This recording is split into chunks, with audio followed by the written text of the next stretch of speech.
All right, well, I'm going to get us started here, and maybe we'll have a few others join us. As I had mentioned before, I know a few others are wanting to see the recording of this. Before I open with a short prayer, again, this is a group or a cohort that I can't say we bring together regularly. We might have done it one other time in recent years, if my memory serves me correct. But it is something, though, throughout the network we bring together a lot of the CFOs, the advancement folks, admissions folks throughout the year. More recently, one of the heads of schools, and that school's not on the call yet. They're one hoping to have the recording. That head of school had asked me to coordinate this because they felt like their school is probably not capitalizing on summer programming to the extent they could. And what he meant by that is kind of, multifold from a revenue perspective.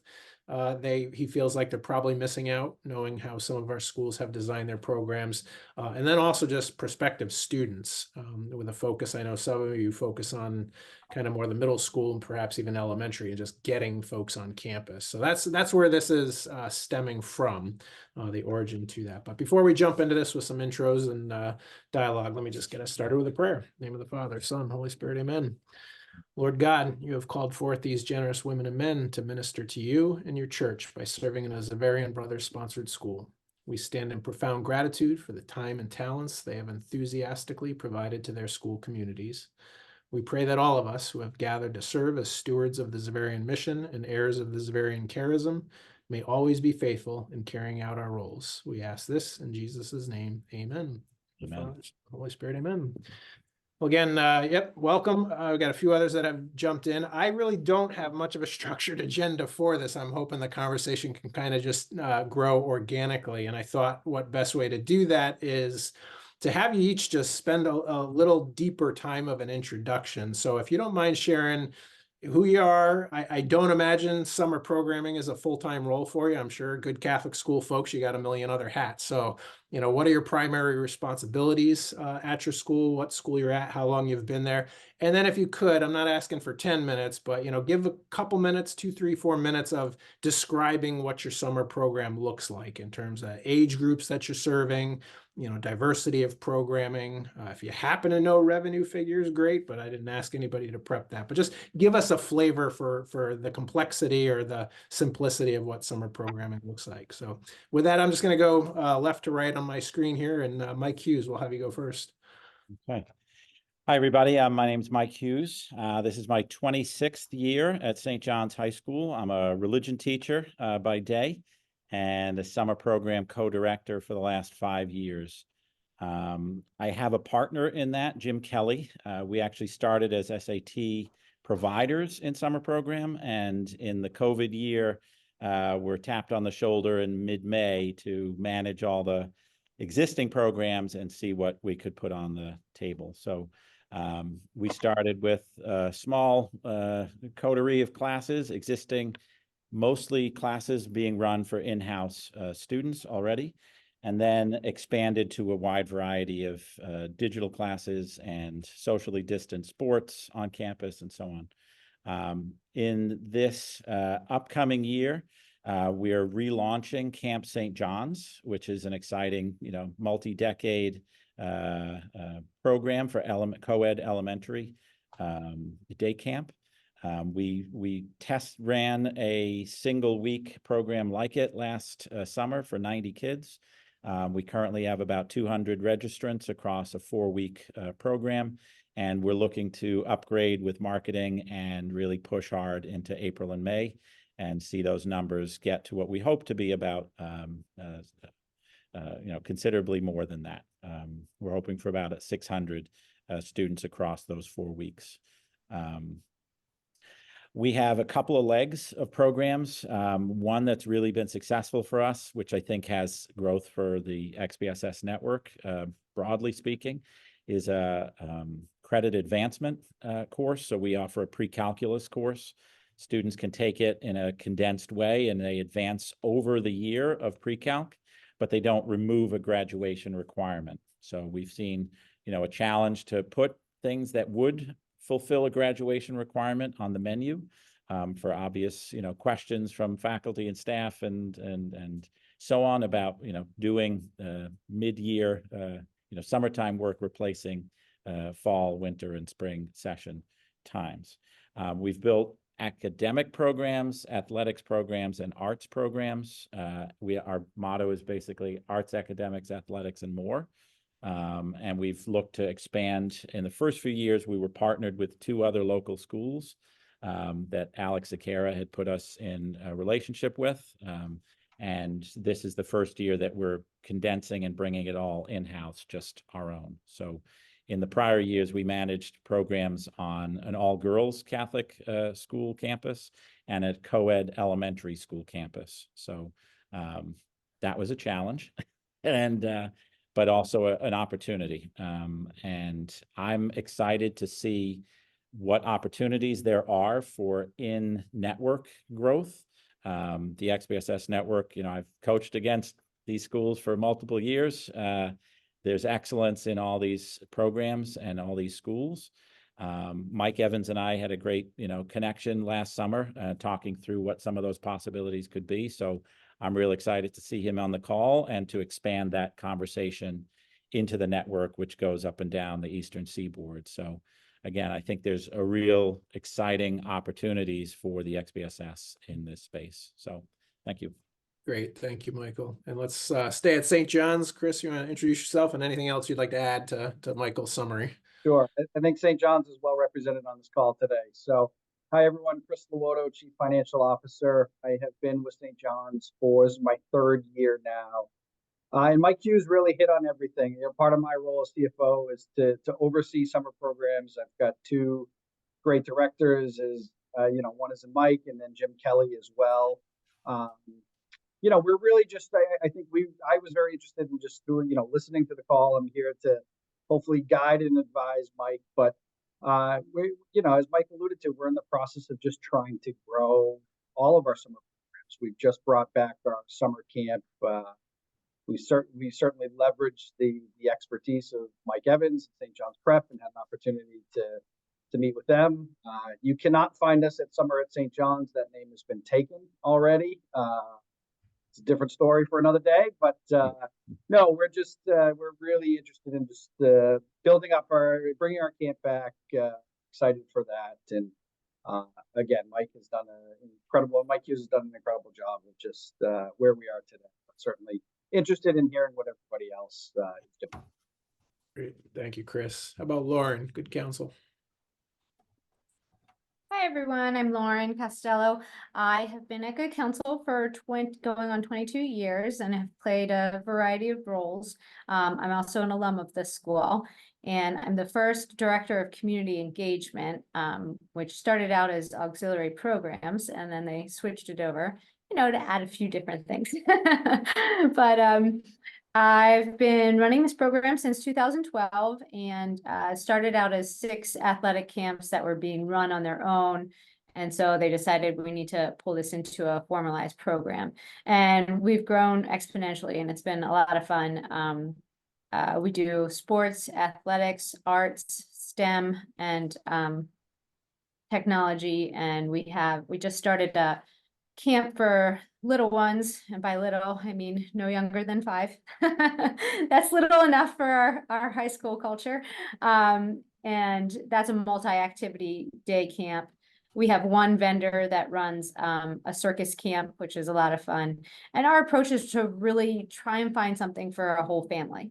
So while some kid wants to be outside in the heat playing soccer, their brother really does not want to do that and wants to be inside painting. So, and then they have a little one that they need to put somewhere. And so they have the new Falcon Soar. That's what we call it. Multi-activity camp. I'm interested in expanding to multi-activity for older groups. We just don't necessarily have the facilities that other schools or other camps in our area have. So it wouldn't be like we could put up a ropes course or, have a local stream to go down to, things like that. So that's just been a big question mark for me. Like, how do we make that happen? But as far as registration, it's going really strong. COVID, the silver lining, gave us a great bump. And once people came to the camp, they loved it, and they've returned. So whereas the biggest challenge when I first started was getting the word out that we had a camp program at Good Counsel. Now it's really been kind of full steam ahead, and one of the challenges is getting people off the wait list. So good problem to have, but definitely challenging. And one of our main goals is to attract students. We're 9 through 12. So attracting local middle schoolers is a big goal of ours. Also connecting with our alumni, and we are, I think we're close to 150 alumni, or excuse me, 150 children of alumni are coming this summer thus far. And so connecting with them and making sure when they are on campus that we meet and greet, and that they have a positive experience. So we're trying to work as many constituent angles as we can. Great, thank you. I'm already Sure. writing down a few questions to ask after everybody does their intros, so this is good. Josh. Hello, everyone. Josh Ranfelias of Aryan Brothers High School in Westwood, Massachusetts. I'm the assistant principal for Student Life. So I was told about 10 or 15 years ago, they didn't really know where to throw summer programs. So they said, why not throw it in the Student Life? And it's been here ever since. So it's an interesting dynamic, dealing with student discipline all year long, and then trying to transition that over to offering programs for students in the summertime. We have gotten into some trouble with the town of Westwood when it comes to the Board of Health as to what is considered a camp and what is considered a clinic. So we have stayed away from the word camp for the past 6 years because of that, because if you are going to be a camp, you need to be licensed as a camp according to the state of Massachusetts. And the Board of Health, at least in Westwood, pre-COVID, that was their priority. I haven't tried it post-COVID yet. Because my guess is they have other things to worry about than that. But those are the rules when it comes to having that terminology. So the way that we can navigate around that is you can offer programming for less than 3 hours a day for less than 5 consecutive days. So we offer sport camps or sport clinics, 4 days for 3 hours. Same thing with academic programming, STEM programming, etc. The stipulation in Massachusetts is you have to have 14 days in between any athletic programming. So we do a baseball clinic like the last week of June, and then we have to wait 3 weeks. We do a football clinic, we got to wait 3 weeks, and then we do a baseball clinic. It's amazing the hurdles that you need to go around. But when you have that camp license, you certainly can do as you please. But we've kind of analyzed whether that is beneficial for us to have or not. And because we don't have a pool, right now the decision is not to do that. But as we, continue to explore the campus and the feasibility of the campus, that's certainly something as to what we can offer that is within the stipulations that still brings in revenue, that still brings students on campus. So a big piece of that is actually renting our facility. So we have partnered with an organization called Let Go Your Mind, which is a Lego camp, and they bring ages 3 to 12 onto campus for 4 weeks over the summer to use our facility. And we've actually got a ton of admissions inquiries just because of that, which is great. So they have their own LLC, they rent the facility, and there's still kids on campus. We still run our own academic programming, STEM programming for kids in grades 5 through 9. Mostly post 9 kids are working, and before 5 we cannot support based upon what we have. And when it comes to general revenue, we budget for these programs making anywhere between $80,000 and $100,000 a year. So it's not a tremendous amount of revenue, but it's something. It gets people on campus. It keeps the campus active. So that way it always seems like there's people around doing something. And it's also not as overwhelming where we can still have facilities being updated and things happening on campus to improve the school year without kids getting in the way. So I know that's a unique situation. So I appreciate all the conversation on this call because I get more ideas that I get to bring to my head of school. So thank you. Thank you, Josh. How about Mike, St. John's Prep? Hey, I'm Mike Evans. I'm from St. John's Prep in Danvers, Massachusetts. I've been lucky enough to connect with a few people on this screen in various ways. Before I forget, I think that a really useful network for those of you who don't know is SPARC, S-P-A-R-C. Summer programs Auxiliary Revenue Collaborative, I believe. It's a really good network of like-minded auxiliary people. And if you're ever interested in learning more, I think you'll get a lot from that kind of network. So that kind of component exists out there. Not saying that it's not valuable to do it with an XBSS lens though, and I'm looking forward to getting a little bit more out of that today. So I am fortunate in that, you know, my primary role is to focus on summer camps. I did persuade some St. John's Prep that that's where our true revenue market lies, and that's important for us. So that's where our focus has been over the last couple of summers since I've taken over. We run a variety of programs, your traditional day camp, we run sports camps, we run sports specific camps with our varsity coaches, and we run enrichment camps like cooking and coding. We work with Let Go Your Mind and other such vendors. Um, I think our program is reasonably robust. We average anywhere between 700 to 850 kids a day across all of those programs, and usually max out around 6,000 kids a summer. Our ages range from 4 all the way through to 18. We have programming that will hit onto kind of every age group, especially for our higher age kids. We're looking more at the St. John's students and looking at advancing math classes or college essay writing programs, anything that will kind of help accelerate the learning that those students are interested in. And I mean, the meat and bones of our programming is really based on the 4 through 9-year-olds. Once kids get to about 10, they start self-selecting into the hockey programs and sleepaway camps and things like that. So our attendance levels do dip a little bit the older the kids get. But that's not to say that we're not trying to come up with ways to keep a hold of them.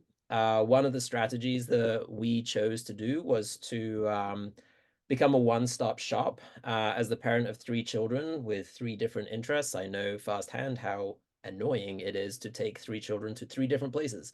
So our goal was to be super family friendly, very family oriented, and have a wide variety of programming running every day in the summer that will touch on different family needs. And I think we've done that pretty well.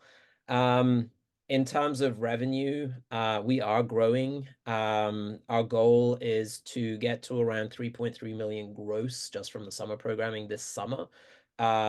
Whether or not we get there, I don't know. Let's keep that in this circle and not tell my head of school yet. You know, we're doing pretty well in terms of registration. We're about 7.5% up on last year. So I'm reasonably optimistic we can break 3 million and kind of push towards that target. I also oversee rentals and other strategic programs, initiatives that will help us win good favor with the town of Danvers and other such organizations.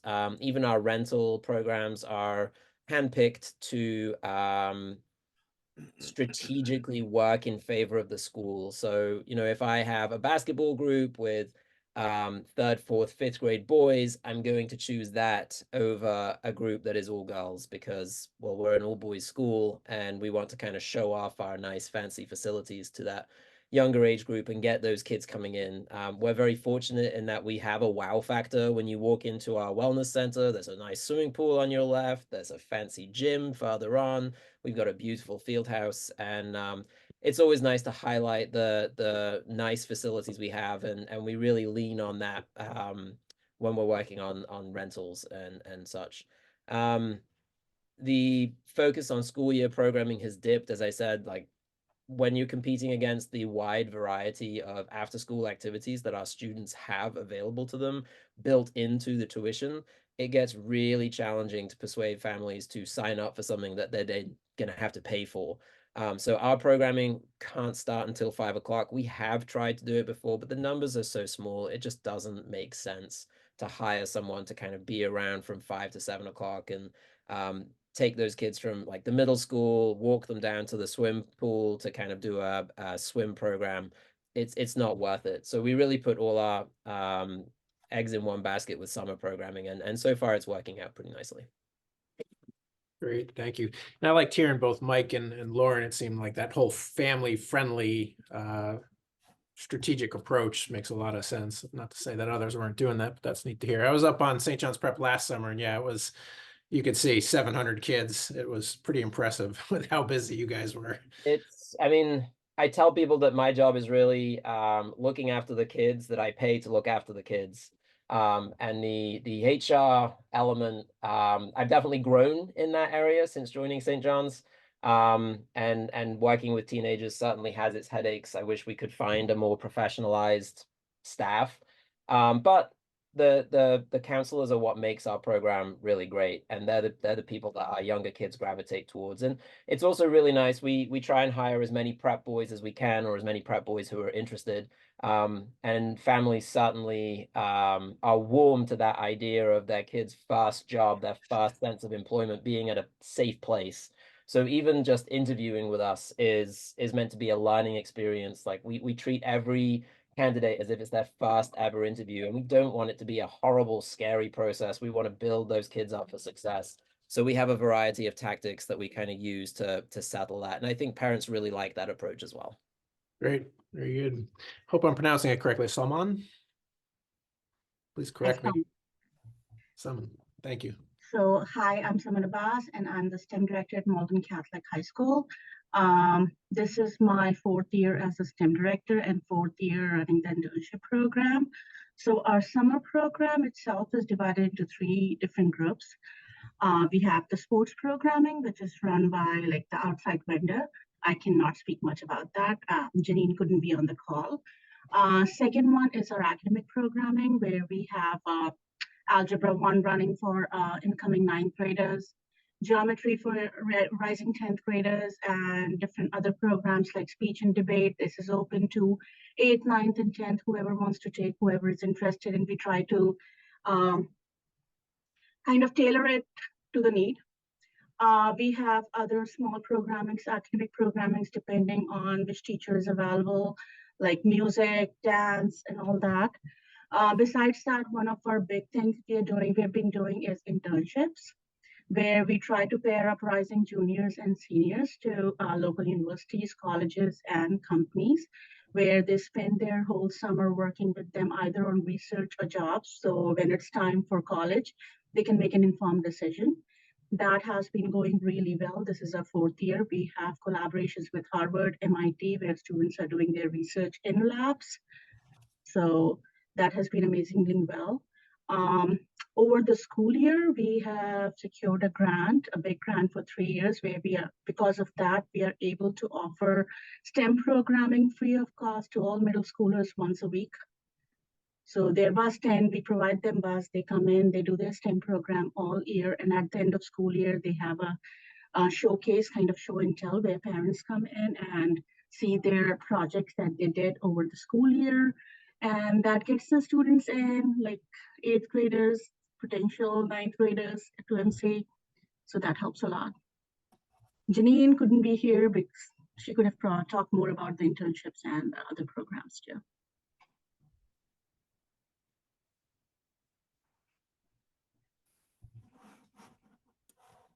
You are Sorry, muted. I'm muted. Yeah, I keep making a rookie Zoom mistake there. Brian. How's it going? Brian McCartney from Severian High School in Brooklyn, New York. I'm actually an alum. I've been here for 15 years. I'm the head of the phys ed program, and I just became the athletic director last year, which also involved taking over summer camps. So at Severian, we actually have 2 summer programs going on at once. The first one I'm not in charge of, but I could speak to it a little bit. It's the Excel program. And that's a 4-week program specifically for 7th graders. And the goal is, and this is a free program, the goal is to try and get them into the building, see the facility. It's almost like a 4-week buddy day program. Each week we have about 150 kids. Again, it's free of charge, and they do test prep with them. They take them on trips. They use the fields, the parks across the street to give them free time and just kind of get them in the building, meet our teachers, and it gives us a chance to kind of interview them without them even knowing. So we have a file on each kid, and we get to know who they are, what they're about. And then, if they do apply, we already have an idea of what kind of kid they are. What I'm in charge of is the summer camps. And originally it started with just sports programs, but we've now added robotics and a theater camp. So on the sports side, we break it up with between camps and clinics. Clinics are 3 hours or less. We don't provide food, and those are softball, cheer, and volleyball.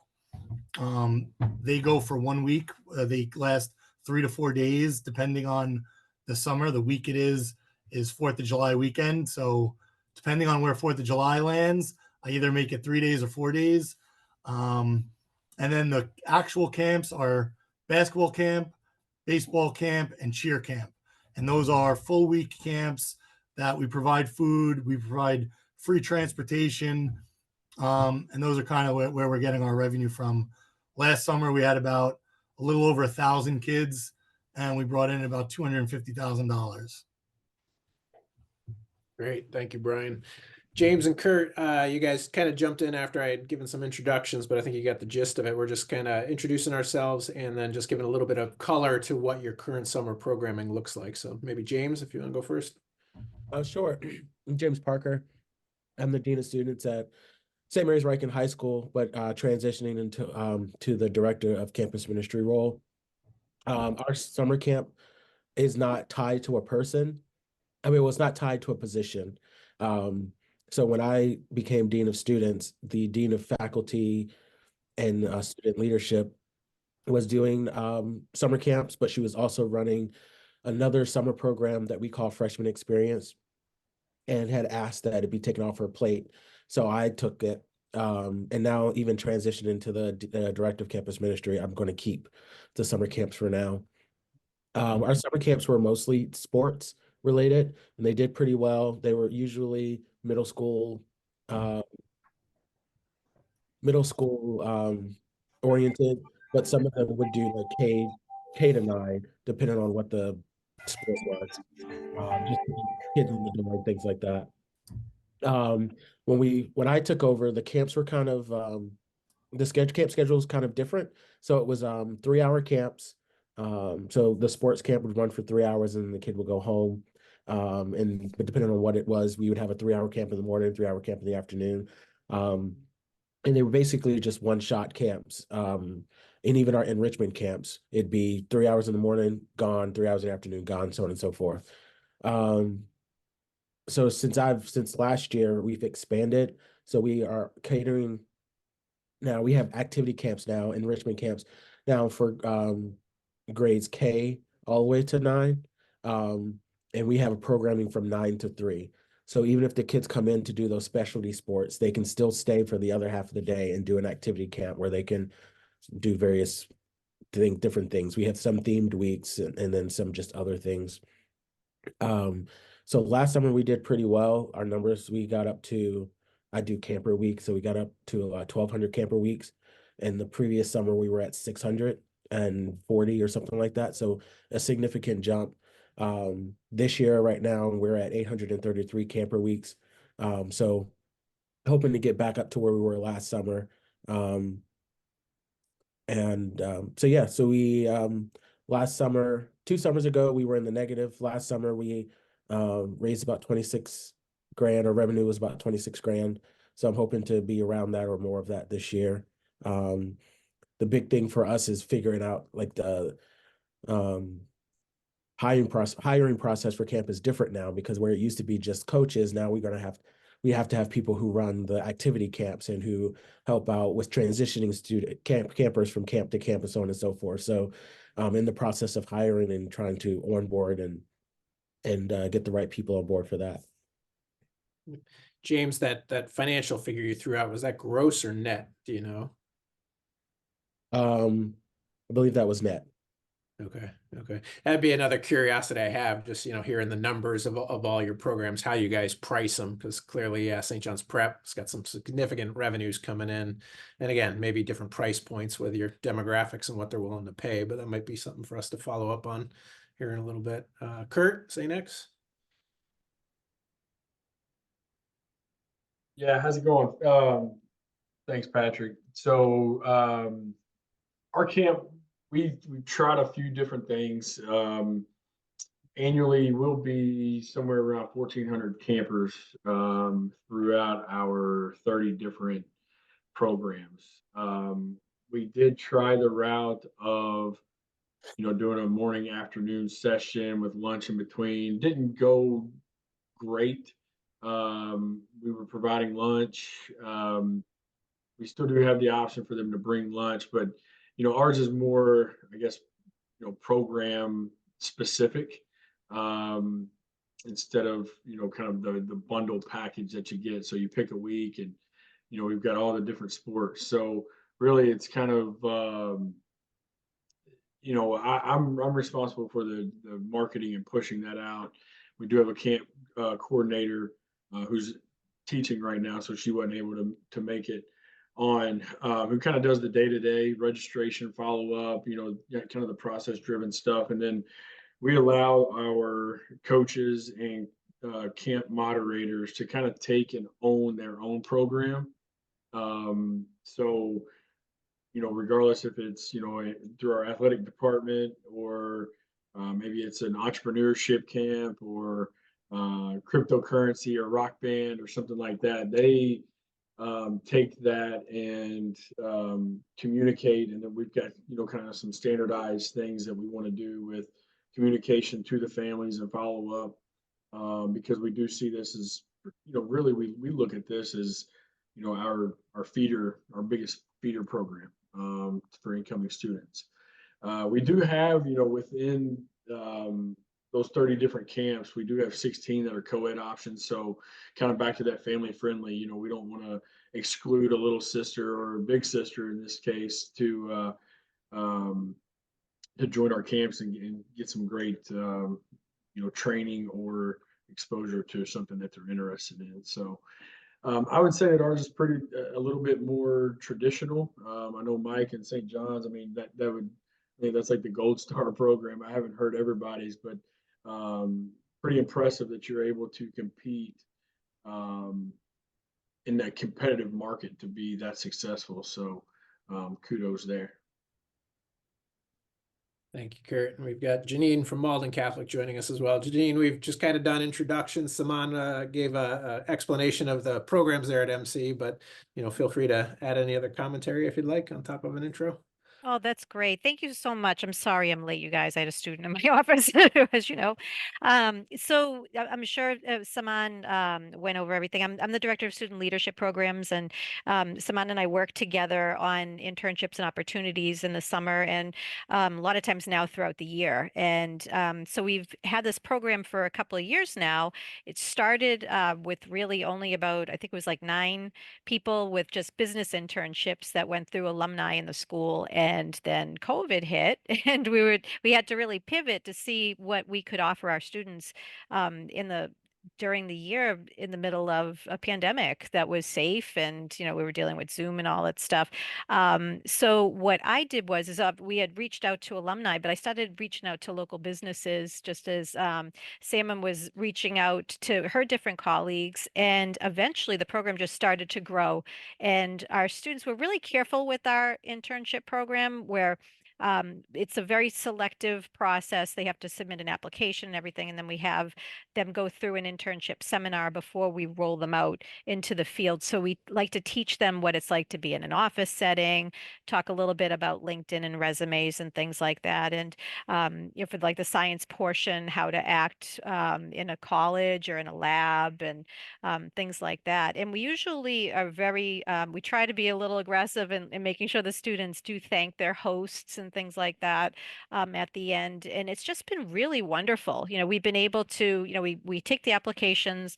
The applications are reviewed by everyone in house. So we send the best of the best to the businesses who are kind enough to partner with us. So it's been really great. We went from, like I said, it was like I think 9 people in the beginning just before I started, and we had well over 100 that we grew this program to. So now it's just a matter of how big we want the program to go without having it be too much. We want it to be an exclusive type of thing for the for the kids and have them really want to be part of it, which has been great. So in a nutshell, and I'm sorry if I said anything that Salmon probably said when I wasn't here yet, but great Thanks. to be with all you guys. Appreciate it. Thank you. What questions do you have for each other now that you've kind of heard a little bit about what everybody's doing? Feel free to just chime right in. I saw it through XBSS Communications, what you guys were doing at Malden Catholic, and I would love to develop a program like that at St. John's. We did a tour a few years ago at a Cristo Rey school, and there's even an aspect of like internship and paid internships. I have 3 sons that graduated from St. John's. The oldest one went to Northeastern, and I think Northeastern has raised its profile through this balance between work and study and that experiential learning that they get. I'm convinced that so many kids don't have a clue what they want to do for work, in part because they're not exposed to the work environment. So we are college prep schools, but we also need to be career oriented, and the values and the work ethic. I teach business ethics, so for seniors in the classroom, and it's such a theme that I think resonates with the kids. They want to know what work is like. They want to see life beyond college. They want to feel like adults. And I think our capacity to do that, I would love to see your program become something network friendly and imitatable, and even, best of the best. We're putting the XBSS school network in this conversation nationally. I would love to see a trade, the components of trades, carpenters, plumbers, electricians. There are so many experiences of work that our kids are capable of, that it doesn't just have to be, office jobs. It can be, pre-vocational, pre-medical. Like the sky's the limit. We're sending them out into the wide world anyway. So, bravo to you. I've been sort of hoping to get, some insight on the Malden's, space here. So thank you for that. Sure. Oh, you're welcome. And what I end up, what I find very helpful, and I'm sure you'll find it helpful too, is I try to keep an ear to the ground. Like those of us on, in our team, try to keep an ear to the ground as to what the students say that they want to do when they get older, and what kind of clubs and activities are getting involved in during school. When they stop by my office, I'm usually asking them things like that. So it's not just school and college counseling, but we do, share the information within the school, because that way I can look for things on the business side of the house, and Salmon can look and see on the science side. I mean, because we have some kids that really do want to go into nursing, or they do want to go into physical therapy, and then a couple people came up to me and wanted dentistry. So I agree with you with the trades and things like that. It's the program is exclusive because we might only have 1 or 2 internships per business, but there are opportunities that we can do throughout the year that we're always looking for too. And we just find it helpful. So definitely keep an ear to the ground to what the students are, if you encourage those conversations and the values.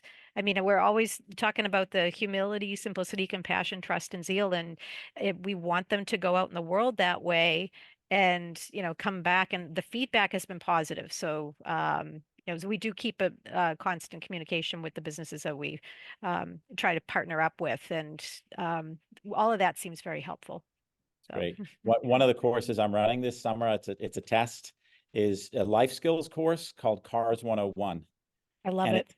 Introduction to changing a tire, and how does the oil work, and our on-campus automotive expert who fixes all the machines, and he's the teacher. So he's excited to be in the classroom. He's like ready to go. And I've got a partnership on one of the days, kind of the last day, with a local used car dealership that's happy to host and bring the parents in, and they're going to get hands-on, and they'll do kind of a stations and finish the program. So Ben, you might know, Harborough down in Whitensville is a great 50-year, top family business, supportive, knows a lot of people from our extended school community as well. So fingers crossed it takes off. But again, like you guys are doing it really, really well.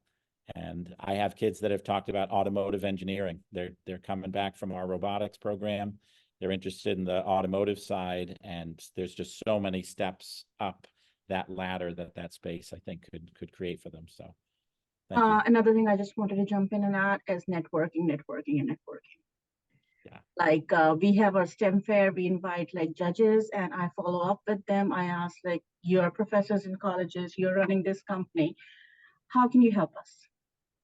Yeah. We have similar interest of people, we pair them up, we talk to them and keep following up.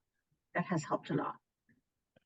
Has this program, does it cost the students anything, or is it offered for free and by selection? So on the business side of the house with me, it's all free.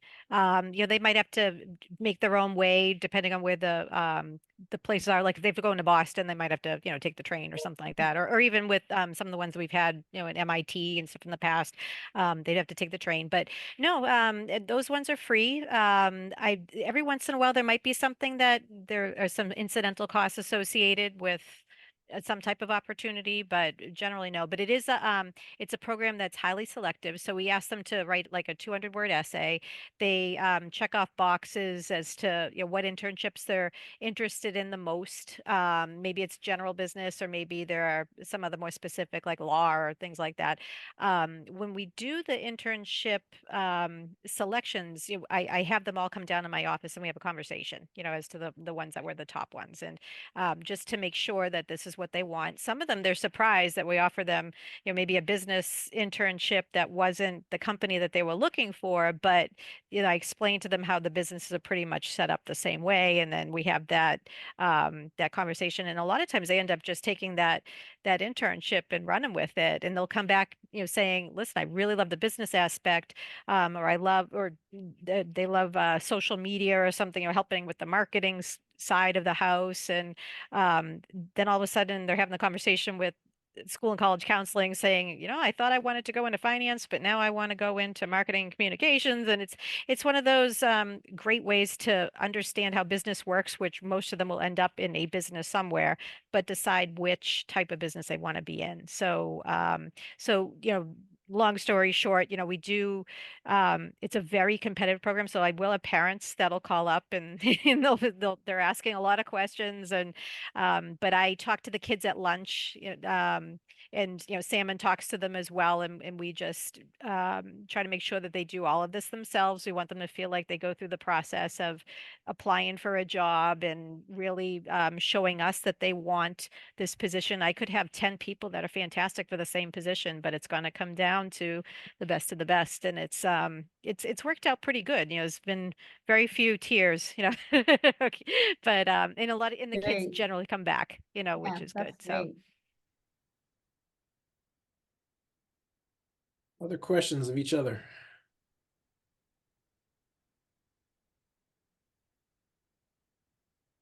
Let me throw out. Oh, go ahead. I would just point at Mike Evans. I think, Mike, you bring such, the time that we spent when this past summer, you really opened your campus to me. I just want to publicly thank you again for that. It's in the real spirit of, the network of schools. It's an impressive growth model. And maybe you could talk about like what Patrick said earlier, sort of your pricing strategy, where you hope to kind of meet families, how that really grows your program. Again, excellence attracts, but so does like what you're providing. So maybe you could kind of walk people through. Absolutely. I'm sorry, I'm just going to front load that my 4-year-old is roaming around upstairs. So the No joy. worries. So I do a little bit of market research, and I identify what is common in our area for childcare. Sorry. Yes, my love. I'm gonna go to OT. Okay. OT. And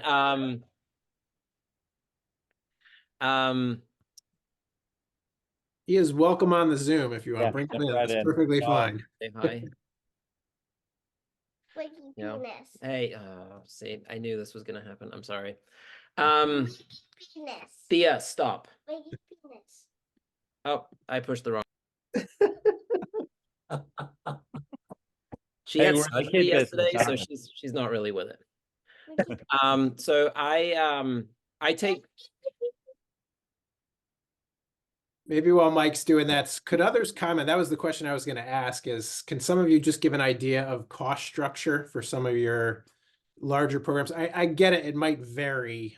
Some's free because it's funded by grants, but can you give a synopsis of how you price out certain summer programs? We, ours is driven by revenue, so, we are pricing it competitively, like Mike said, market research. And we've had to grow that number over the years. It was really kind of independently run by each coach, and they set the pricing. And so, when we brought it all under one hood, we had to really strategically think about, okay, how do we stay competitive, but also make a little money. And I think we're moderately priced. We're near Washington, D.C., we're near Potomac, Maryland, so we can offer something similar, and they're charging $200 more than we are. But our camp numbers are strong, so that works well for us. Where it's been tricky is figuring out how to pay our camp directors. I inherited one version that's a profit share. And so we've had to tinker with that, and that's not always popular, tinkering. So we've also started camps where we're providing the template or the lesson plans and things like that. And so that's a stipend model. And then, being an approved camp and having a license, and kind of being under the eye of the state and the county, we make sure that we're following all guidelines. So where students used to be paid a stipend, we are now paying an hourly rate, and that is expensive in Montgomery County. So again, we've had to do some tinkering, but it's a great opportunity for our students to make a little money, and this being their first job. We also do offer 1 year where students can work for just 1 week and get service hours. And we didn't want it to be a free labor situation, but we thought it was an opportunity for kids to be able to give back to their school. So if they they volunteer 1 week, but they want to stay with the program, they have to be paid for the rest of the summer. So it's a good reinforcement of stay involved and help out, but also, yeah, here's your job, your first job for some of them. So that's been a good outcome for both models. Thank you, Lauren. Yeah, so I'm still trying to figure out all the money situation. So we do a profit sharing with our coaches, and we rely on them to do marketing we do marketing as well, but for marketing for their camps. Most of our coaches it's an 80-20 split if you work at the school. If you're an outside coach, like you just came in, it's like, hey, I want to host the camp here. It's a 60-40 split. And then there's a couple who helped start the program, so they're a 90-10 split. Or specialty like sailing. You can't find, we have, a lot of people who do sailing, so that's a 90-10 split. The rest of our enrichment is stipend. And this year I'm going to have to use, not going to have to, but I'm going to start bringing on students, paid students. And so I'm in the process of trying to figure out what that looks like, what legally we have to pay them, and so on and so forth, and how that looks like money wise. Because we are a licensed camp in Maryland, which comes with, you have to have a certain amount of people with a certain amount of kids. They have a big ratio. Like if you have 10 kids, you have to have 1 adult and 2 volunteers, or 2, not lower people, what I'm trying to say, but 2 additional, whether they're students or adults, and so on and so forth. So there's a lot you have to kind of think about when you have different numbers in different camps, how many people you can have to work one camp and not spend all the money from that camp, and so on and so forth. So I'm in the process of tinkering with that. So, and then when I took over, we were charging essentially what the camps around us would charge for a full day. We were charging for a 3-hour camp. So let's say $150 for a sports camp for 3 hours, where they could go to the camp down the road and have programming from 9 to 3 for $150. So that was part of the extending the program from 9 to 3. Now it's from 9 to 3%, you know, our rates are a little higher than 150 now, but it'll be 150 for the whole day. And then if they do go to that coach, we split the half day with them instead of giving them the whole 150, if that makes sense. Thank you, James. Got about 8 minutes left. Mike, you want to take one more stab at your guys' financial and Yeah, I'm pricing sorry model? about that. No, no problem. She's rambunctious. So I joined the school and our camps were severely they were just not making as much money like per camp. I think they were under $400 a week, which in our local area is like super cheap. So our goal has been to like bring that up to about 500. We're currently sitting at 485 as our base level day camp, but that's a 9 to 4 experience, 5 days a week. And I do a lot of market research. I engage a lot of parents. I basically find out how much they're paying on average per babysitter, and kind of try and keep everything under that hourly rate. So, you know, if I break ours down right now, it's an hourly rate of $13.86 an hour. And yes, if you have 2 children, I know that paying a 18-year-old $20 an hour is significantly cheaper, or a little bit cheaper. But the amount of programming we pack in for that hourly rate, I mean, it just exceeds anything that a babysitter is going to be able to do. So we try and kind of use that as our base level for our traditional camps. And then our more expensive models, obviously, when you get up to kind of premier levels, where a tripping camp, for example, that cost has to cover every single entrance fee. It has to cover the entrance fee of the staff, has to cover the staff, has to cover the fuel. So all of that gets calculated in a cost per campus spreadsheet that I'm more than happy to walk anyone through how I use that. I love spreadsheets. I love kind of getting down into that nitty gritty of what a child is worth. I know that sounds terrible. But I can tell you, like every kid coming out of their car, I know the dollar amount they're making for the school. And I think that sounds really awful, but when your school is, hey, we want you to make money, that becomes important. But it's how do you make that money in a mission-centric way? And that's something we're working on. Great. Thank you, I Mike. just want to echo that Mike is a wonderful resource, and also Spark is an awesome resource. So I've learned a lot from both, and thank you, Mike. You. Excellent. I'd Well, I like- appreciate. Oh, go ahead. Somebody was about to. I'd be interested in that spreadsheet analysis if it's something that either you and I can just talk about or that you would share. Because that's something else that I know that my president's really looking for is at the end of the summer, how much did each camp pay out? What did each camp bring in? And the breakdown of all that. And I haven't been able to produce that just because I haven't been able to do that. So I'm more than happy. And Patrick, if that's something that we can like be next steps with this kind of group, with that auxiliary focus, I'm happy to work with yourself in kind of piecing something together. Yeah, that would be great. That'd be great. James, I'll put you in touch with Mike via email. I mean, the emails are all there. But yeah, if there's materials you all want to share, the Spark will be captured in the video here that we're going to send out to the network. But that's great. If you guys have other recommendations or resources, please feel free to use Ben. I'm remiss in not letting Ben introduce himself, but maybe for those that don't know Ben, real quick, go ahead and introduce yourself. Sure. Hello, everyone. Ben Horgan, Formation Director for the XBSS Network, incoming head of school at St. John's High School in Shrewsbury. And my first job was a camp counselor at Camp St. John's, where I worked for 5 years. I was going to say, Ben and I are happy to be conduits, but again, I'm losing Ben here real soon. So Kevin Abdo coming in will be taking his role, but our office is very much wanting to be that conduit of idea sharing. So if there's any follow-up that we can be of assistance with, feel free to use us. Otherwise, feel free to use that distribution list that went out. We'd be happy to help facilitate that. But thank you for everything that you guys do, and wish you all the best of luck this summer with your programming. Some great stuff happening. Have a great week. thank you, you too. Thanks. Thank all. you. Thank you. Thank you, everyone.